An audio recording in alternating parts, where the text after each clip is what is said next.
자신이 하고 있는 일이 옳은지 그른지 생각 안 합니다. 그냥 일만 합니다. 이렇게 시키는 대로만 하는 것은 뭐가 연상되느냐 하면 2차 세계대전에서 상부의 명령에만 복종하여서 옳고 그런 일인지 판단조차 하지 않고 맡은 일만 수행했던 나치 군인들의 모습을 떠오르게 한다. 이렇게 되어 있습니다.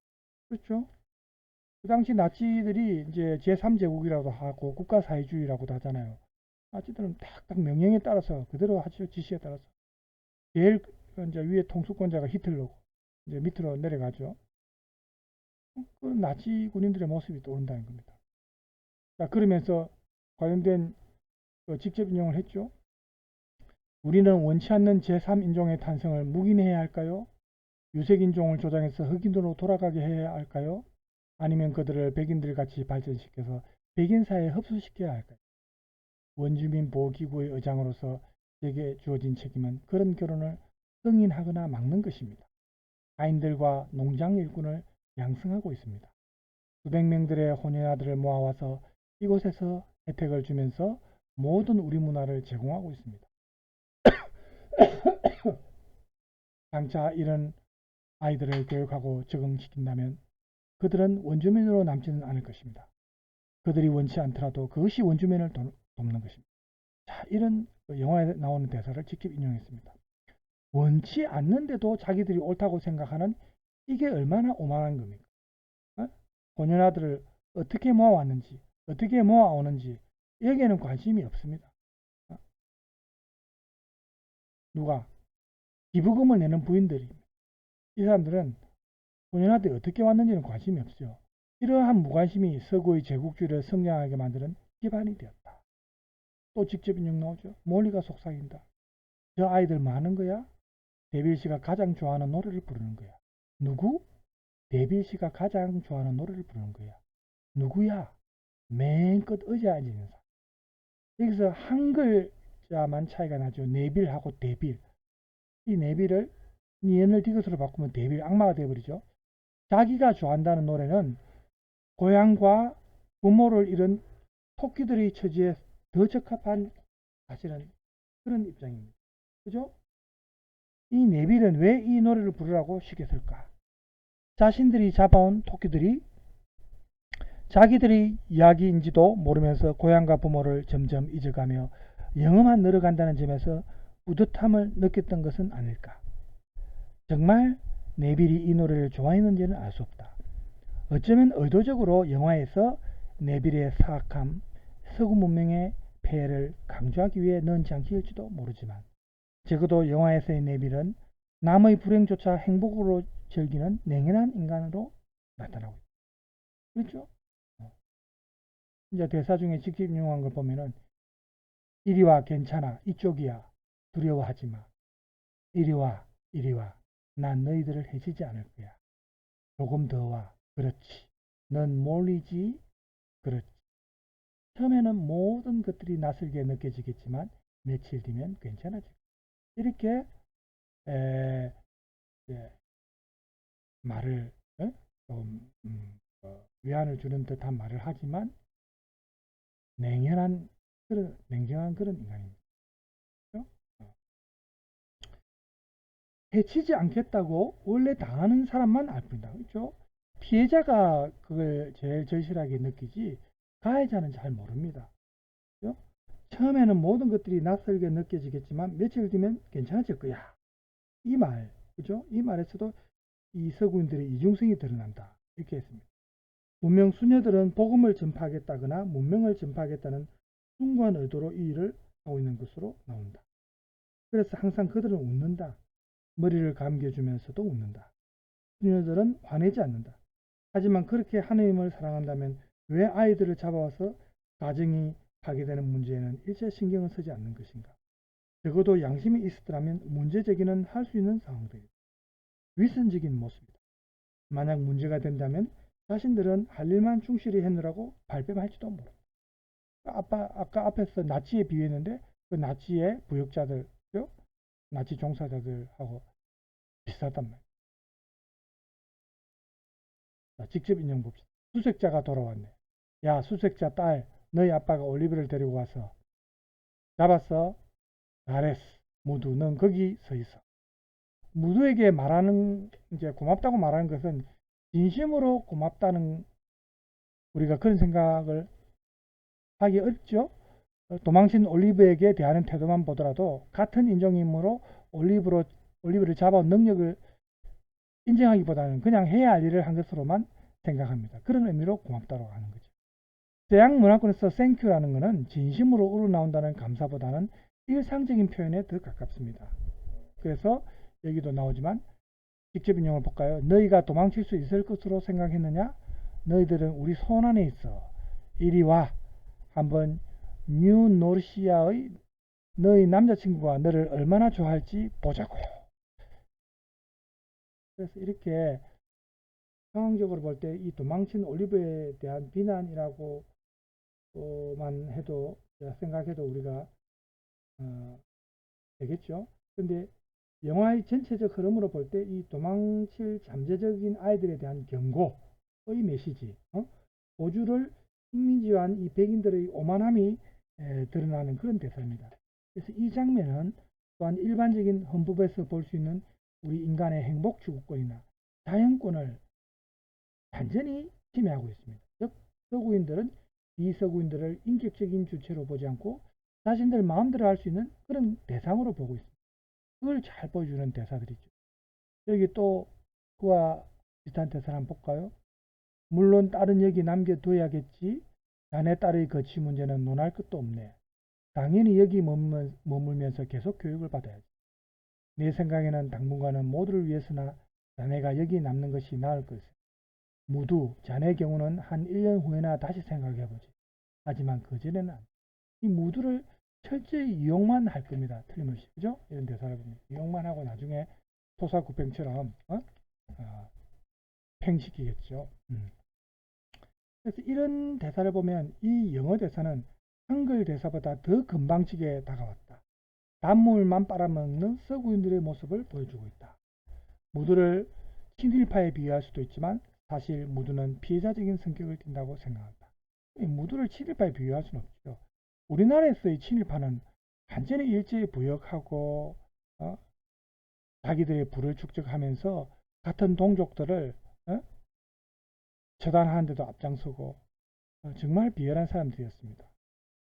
2차 세계대전 후에 유럽 같은 경우는 나치에 부역한 사람들, 나치 부역자들을 전부 처단하고, 프랑스 같은 경우는 나치 부역자들을 전부 색출해서 처단하고 새롭게 출발했습니다. 그러니까 국민들이 얼마나 자긍심이 있겠습니까? 배신자들을 처단하고. 우리는 이 친일파들을, 친일 부역자들을 처단하지 않고 오히려 이 사람들이 나중에 보면 6.25 전쟁 후에도 그렇고 이승만 대통령 때 이런 사람들이 정부 요직에 등용해가지고 그러니까 이 항일 독립운동한 사람들, 그런 사람들은 나라를 떠나서 저 먼 곳에서 얼마나 고생했습니까? 그 자식들은 전부 다 교육도 제대로 못 받고 굶주린 생활, 힘든 생활을 얼마나 많이 했겠습니까? 그런 애국 운동을 한 사람들의 가족을 더 지원해주고 해줘야 되는데 국가에서 그렇게 해주지는 못한 환경, 오히려 친일파들을 요직에 등용시키고, 이게 우리가 첫 단추가 잘못 꿰매진 거예요. 그래서 지금 오늘날에도 지금 우리 보수 진영의 어떤 그 보수당의 요직 이런 사람들 보면 과거 조상들이 친일파나 그 친일파의 후손들이 많아요. 이걸 완전히 우리가 청산하고 이런 소위 말하는 적폐 세력들을 청산하고 새 출발해야 우리 국민들이 자긍심을 갖고 그렇게 생활할 수 있는데 그게 지금 잘못된 거죠. 참 아쉽습니다. 저는 항상. 자, 다시 텍스트로 돌아가겠습니다. 물론 무두는 나름대로 자기만 잘 살아보겠다고 발부둥 쳤다는 점에서 비난을 면할 수는 없다. 하지만 결론은 유용당했다는 것뿐이다. 토사구팽이 된 그런 상황이다. 무두가 그들에게 기대했던 것은 이루어지지 않고 오히려 더 이용당하기만 하다. 그러니까 자기 딸을 다 이렇게 어떻게 보면 이용해가지고 이렇게 무두를 계속해서 이렇게 추격자로 역할을 하게 만드는 거죠. 그죠? 무두 입장에서는 자기 딸을 위해서 지금 어쩔 수 없이 하고 있는 거 아닙니까? 여기 있는 아이들의 엄마는 어디에 있지? 그들은 엄마가 없어. 여기 있는 그 누구에게도 엄마는 없어. 나는 엄마가 있어. 어서 가자. 줄 서고 있어. 어서 가자. 서구인들은 철저히 비서구인들에게 생각할 틈을 주지 않습니다. 왜냐하면 생각을 하면은 또 자신들에게 반기를 들 수 있으니까. 그죠? 강요와 의무만 있을 뿐 생각할 틈을 주지 않고 언제든 자기 말에 복종하도록 합니다. 이게 뭐 식민지 정책을 펼칠 때 식민지를 하는 제국주의 국가들이 주로 이제 많이 한 정책 아닙니까? 또 직접 인용 볼까요? 어서 침대를 정리해 깔끔하게. 만약 다 했다면 교회로 가도록 하여라. 서둘러라. 그만 떠들어라. 몰리 양동이 물을 바깥에 버려. 그리고 너희 셋도 교회로 가라.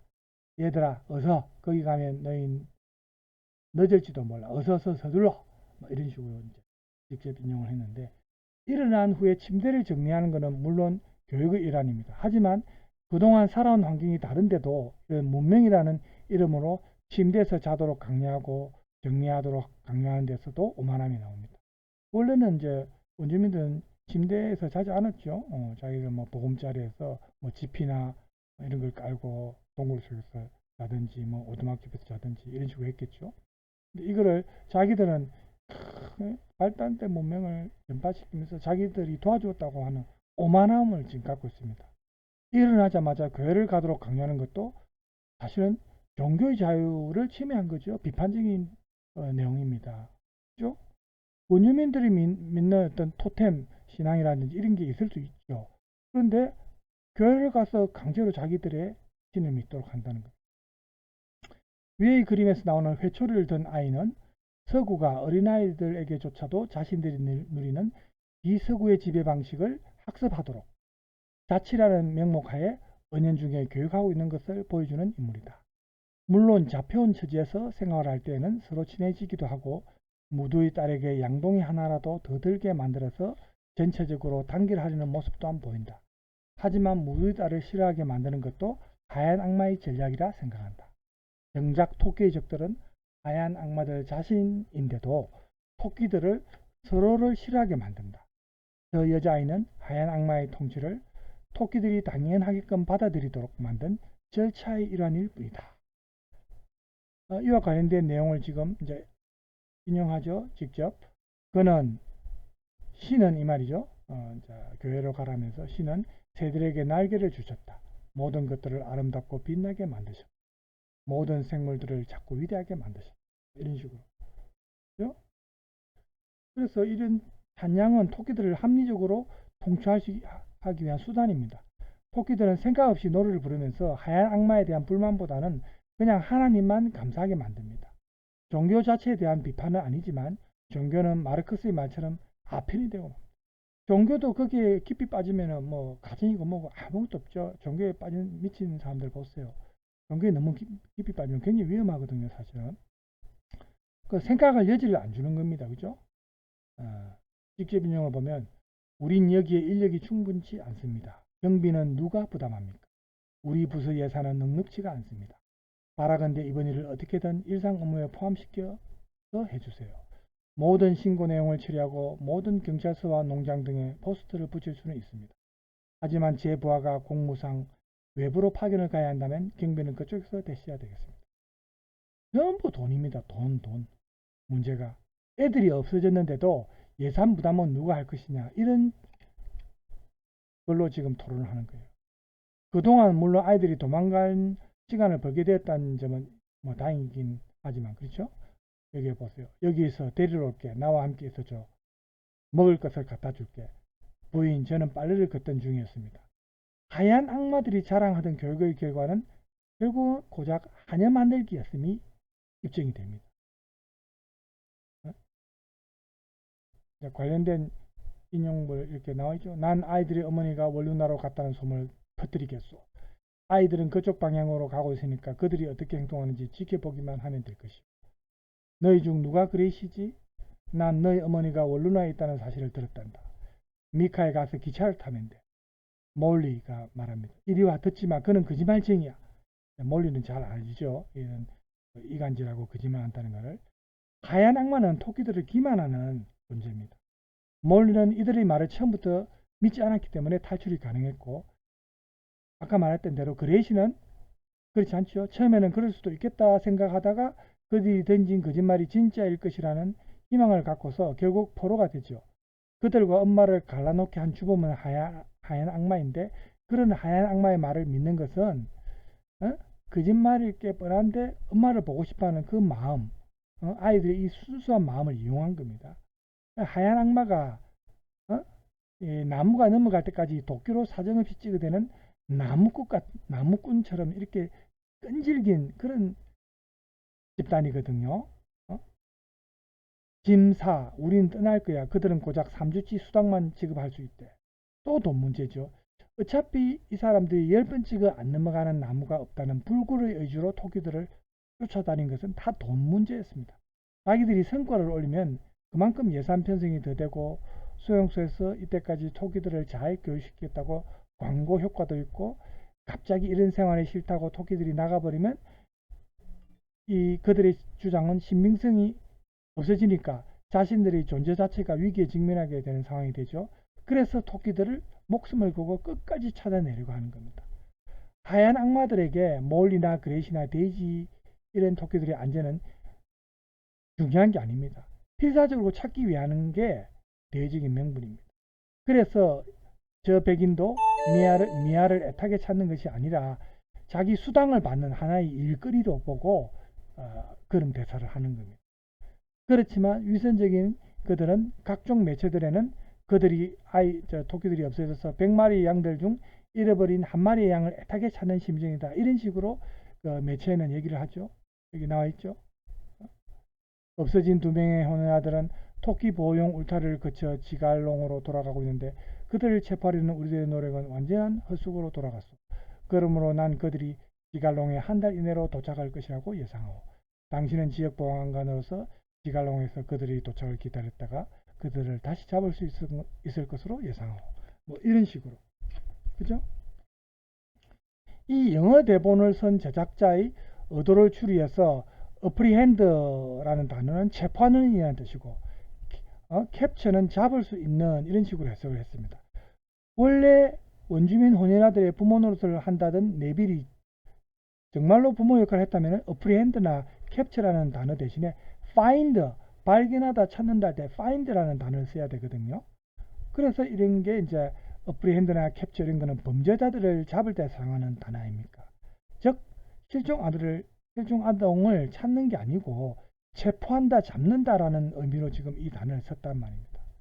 즉 이 사람들은 끝까지 이 수용소를 탈출한 아이들을 범죄자로 보고 있는 겁니다. 자신들 입장에서는 자신들의 질서를 파괴하는 범죄자로 본 겁니다. 그죠? 자, 토끼의 단건. 이 하얀 악마들의 문명, 의식주가 편리하고 뭐 이런 거, 다양한 면에서 하얀 악마들의 문명에 비해 토끼들의 문명은 물론 수준은 떨어집니다. 비서구 문명인 호주의 원주민들은 뭐 캥거루나 악어나 물고기나 나무 등을 숭배하는 토테미즘을 믿고 조상의 영혼이 거기에 있다고 믿고, 우리도 예전에 그랬지 않습니까? 그죠? 이 서구권도 마찬가지입니다. 예전에는 그랬을 겁니다. 그죠? 그러다가 이제 예수 뭐 신의 개념이 이제 뒤에 생겼겠죠. 그래서 토끼들의 삶에서 자연은 그들의 삶에서 빼놓을 수 없는 아주 당연한 것이고 항상 자기 옆에 존재하는 그런 존재입니다. 그래서 자연을 숭배하고 정령을 믿었고 그랬는데, 처음 서구인들을 보았을 때 하얀 정령이라고 믿었던, 이제 착하다고 본 거죠. 처음에는 그렇게 믿었던 것처럼 모든 것들을 숭상하고 존경하는 그런 순수한 마음을 가진 집단이 원주민입니다. 영화 속에서도 그런 사실을 알 수 있는 장면들이 나옵니다. 이제 직접 인용이죠. 저 새는 영혼의 새란다. 항상 너를 지켜줄 거야. 뭐 이런 표현을 보더라도 이 원주민들이 얼마나 순수한 사람들인지 알 수 있죠. 자연과 소통하는 이 토끼들의 특징은 하얀 악마들이 몰리, 그레이시, 데이지 이 세 자매를 납치하고 그 이후에 세 자매가 이 도망칠 때 잘 나타납니다. 몰리가 자연과 소통하여 하얀 토끼에게 긴박하게 벗어나는 장면은 우리에게 전율, 어떤 희열감을 맛볼 수 있게 합니다. 그죠? 전통적인 자연에서 내려오는 전통적인 어떤 뭐 비 올 때 발자국을 남기지 않고 도망가는 그런 내용도 그죠? 또 탈출하는 세 자매를 잡을 때 투입되는 그 비서구인인 추격자 무두가 있죠. 오직 그만이 끝까지 이 세 자매를 되쫓아가고 나머지 하얀 악마들은 중도에 포기해버립니다. 이런 걸 보면 하얀 악마들이 그 거대한 호주 자연 속에서 자신들의 한계를 느끼기 때문일 것입니다. 분명 그 고대의 생활에서부터 자연에 적응해서 터득한 토끼들의 생활 양식과 그 문화가 하얀 악마들에게는 좀 위협적인 그런 문화거든요. 그래서 하얀 악마들이 토끼들을 강제로 억압했는지도 모릅니다. 그래서 네빌은 어떤 수단과 방법을 가리지 않고 세 자매를 끝까지 잡으려 하죠. 어쨌든 자연을 그저 이용의 도구로만 생각하는 서구 문명하고는 달리 친환경적인 게 이 원주민 집단입니다. 또 우리가 길게 미래를 볼 때 지구와 세계인들에게는 훨씬 더 도움이 되는 문화적 삶의 방식이 이 원주민들의 삶의 방식입니다. 기계나 도구적 문화로 보았을 때 영화 속에서도 여전히 나무로 만든 창을 들고 대충 만들어진 그런 옷을 입고 다니죠. 원주민들은. 이런 현상이 나타나는 것은 서구와의 사상적 바탕 자체가 다르기 때문으로 이제 유추할 수도 있지만, 서구의 실용주의와 도구적 자연관과 달리 이 토끼들, 즉 비서구 문명을 상징하죠. 이 토끼들의 사상적 바탕은 앞서 언급했듯이 자연 친화적인 사상, 우리 한국의 경천 사상과도 같이 비슷하지요. 자연에 순응하는 사상이 바탕에 있습니다. 자연을 최대한 무너뜨리지 않는 그런 선한 도구로요. 그러니까 자연을 정복의 대상으로 생각하는 게 아니고 자연 친화적인 사상이죠. 영화에 나올 당시의 서구 사회는 안정적인 원료 확보와 판매지 확보 때문에 식민지를 건설하게 되는데, 그 이후에 과잉 생산으로 서구 사회는 자체에서 모순적인 사고에 빠진다. 하지만 비서구 문명에서는 처음부터 필요한 만큼만 생산하고 사용하기 때문에 낭비가 없다. 이런 것도 서로 대비가 됩니다. 식민지가 사라진 현대사회에서의 서구는 농업 생산량을 질소 비료나 기계화 등을 통해서 늘리죠. 하지만 정작 이렇게 식량 생산을 늘릴 필요는 사실은 없습니다. 자기들만 먹고 살기 위해서는 이렇게 할 필요는 없죠. 생산을 늘리는 이유는 수출용으로 만들어내기 위해서입니다. 비료를 만들고 기계를 쓰는데 많은 양의 석유를 또 고갈시키죠. 이런 방식으로 자원을 소비하는 것은 우리가 멀리 내다보면은 비서구 문명의 자원 소비 방식인 필요에 따른 단순한 수렵과 채집 생활보다 훨씬 더 비생산적이고 지구를 파괴하는 거 아닙니까? 그죠? 이런 내용이 지금 직접 인용해도 나옵니다. 그죠? 이런 글을 참고해서 볼 때 우리가 서구 문명의 식량 및 자원의 사용이나 생산 방식보다 비서구 문명의 방법이 실제로는 오히려 더 모두가 풍요롭고 자연에도 친환경적인 방법이라는 것을, 자연을 덜 파괴하니까, 그죠? 그런 걸 알 수 있다는 겁니다. 그죠? 이제 토끼의 변명이라는 내용을 보면은, 시간이 지금 오늘 다 맞죠? 58분이네요. 토끼의 변명은 토끼들이 살고 있는 땅을 처음 발견했을 때 하얀 악마들이 한 일이라고는 이름 짓는 것 뿐이었습니다. 이 족장이 언급한 이들 사람들이 프리멘틀 대령을 만났을 때 그들은 대체 무슨 일이 벌어지고 있는지 전혀 알지 못했다. 대령은 진흙투성이 강둑에 모인 그 땅의 전통적인 소유주들에게 말했다. 나는 정부로부터 당신들을 만나서 당신들 토지에 영어 이름을 짓는 문제를 의논하고 사전 승인을 받을 임무를 부여받았다. 이 사람이 영어를 말했겠죠. 그러면 이 원주민들이 알아듣겠습니까? 무슨 말을 하는지 전혀 모르죠. 그럼 신사 여러분 모두 동의하신 것이죠? 그러면서 촥 해버리고 그냥 끝입니다. 이 사람들의 의사와는 관계없이, 그죠? 모두 어리둥절하겠죠. 여러분들이 시간 관계상 여러분들이 직접 인용을 읽어보시려면 읽어보세요. 이 땅을 웨스턴 오스트레일리아라고 명명하겠소. 이렇게 해버리고 발표를 해버립니다. 이렇게 이름을 지은 땅이 이제 오스트레일리아였고 하얀 악마들의 땅이었습니다. 토끼들의 땅은 그 어디에도 존재하지 않았다. 있는 그대로의 자연은 관리되기 시작했다. 고유의 지형은 사라지고 인위적인 도시 계획대로 변하면서 영국의 모습을 갖췄다. 영국에서 건너온 사람들이 이제 이렇게 식민지를 개척한 거 아닙니까? 하얀 악마들은 그들의 법을 토끼들에게도 적용시켰다. 토끼들은 자신들의 전통적인 법을 따랐다고 벌을 주는 하얀 악마들에게 상처를 받고 혼란에 빠졌다. 그래도 토끼들은 하얀 악마들이 그들의 법을 자신들에게 똑같이 수행하기를 기대했지만 그것도 아니었다. 그래서 먹을 것을 지속적으로 구할 수 있고 백인들을 피해 목숨을 부지할 수 있는 장소로 이주를 선택했다. 이제 그곳에서 백인들 때문에 못 사니까 다른 데로 이주하는 거예요. 그러니까 이 백인 정착민들은 총이나 권총 이런 거로 지금 무장을 했으니까 원주민들이 상대가 안 되죠. 어? 어. 무기가 얼마나 우월합니까? 왜 잔혹한 폭력을 행사해가지고 전부 백인의 범죄가 백인의 처벌 방식으로 처리합니다.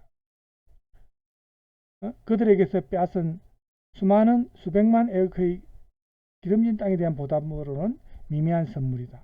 하지만 과거 수많은 인구에 달했으나 지금은 비참한 처지에 빠져버린 원주민 생존자들은 얼마 안 되는 음식과 옷가지와 사소한 물품들을 아주 황송해하며 감사해합니다. 비참하지요. 하얀 악마들의 문명에는 진보와 번영이 있습니다. 목양, 모구, 밀 재배업이 번창하면서 하얀 악마들의 사회가 틀을 갖춰가기 시작했고 토끼들 중 일부에게 그들의 땅을 나눠주기도 했다. 토끼들이 그들과 함께 일하게 해줬고 약간의 보상도 해줬다. 이 보상이라는 게 너무 미흡합니다. 그렇죠? 거의 뭐 그냥 조금의 잡이 베풀다는 듯이 이렇게 한 거예요. 이렇게 이 우리나라 또한 서구화된 현실 속에서 우리 것을 이어가고자 하는 노력이 과거에 얼마나 있었습니까? 그죠? 우리의 경우에는 일제히 탄압이죠. 하지만 그 속에 들어온 서구화의 바람은 수많은 질타 속에서도 꿋꿋이 살아남아 지금의 사회를 이끌어가고 있다. 그래서 이런 서구 중심주의가 대체로 세 가지 명제로 구성되어 있습니다. 첫 번째는 근대 서구 문명은 인류 역사의 발전 단계 중 최고의 단계에 도달했습니다. 둘째, 서구 문명의 역사 발전 경로는 서양뿐만 아니라 동양을 포함한 전 인류사에 보편적으로 타당하다. 셋째, 역사 발전의 저급한 단계에 머물러 있는 비서구 사회는 오직 서구 문명을 모방하고 수용함으로써만 발전할 수 있다. 이런 생각으로 이제 서구 문명을 전파하면서 우월의식을 가진 거죠. 그죠? 그래서 서구 중심주의는 결국은 이 비서구인들로 하여금 서구 문명의 우월성, 보편성을 받아들이게 해가지고 이 서구의 문화적 지배에 정당성을 부여하는 그런 기능을 수행하는 겁니다. 그래서 비서구인들은 서구의 세계관, 가치, 제도 이런 관행을 보편적이고 우월한 것으로 인식하여 동화주의적인 사고를 갖게 되고 서구를 중심에 놓는 과정에서 자기 스스로를 비하하는 자기 비하와 자기 부정의식을 갖게 됩니다. 그들은 서구 문명을 유일한 보편적 대안으로 생각함에 따라 서구 중심적 세계관을 내면화하게 되고 그 결과 독자적인 세계관을 형성하지 못하게 된다. 그리고 학문적으로는 서구의 선진적 학문을 수용하는 과정에서 서구의 문제의식마저도 우선적이고 보편적인 것으로 내면화하여 자기 사회에 대한 독자적인 문제의식을 갖지 못하게 되고 또 서구의 세련된 이론에 동화하여 자국의 현실을 해석하는 경향을 갖게 된다. 이렇게 되어 있습니다. 자, 이렇게 강력한 서구 중심주의 때문에 살아남을 비서구의 세계가 어디 있겠습니까? 우리나라와 호주 원주민인 이 토끼들을 비교해 보더라도 토끼들이 자신들의 문명을 훨씬 잘못 지켜낸 것처럼 보이죠. 하지만 시대에 따른 자국의 문명 발달 수준이나 자부심 등의 차이를 고려했을 때 우리가 호주의 상황이라면 아마 어떻게 보면 똑같이 당했을 수도 있습니다. 우리의 현재 상황은 어떤가? 지금 이게 이제 리포트를 쓰면서 지금 말미에 이제 가는데 우리의 현재 상황은 어떤가? 이렇게 경기가 어려운 시점에도 고급 외제차를 국산차보다 선호하고 한복의 미적 우수성을 말하면서도 정작 한복을 생활 속에 입고 다니는 사람은 흔하지 않다.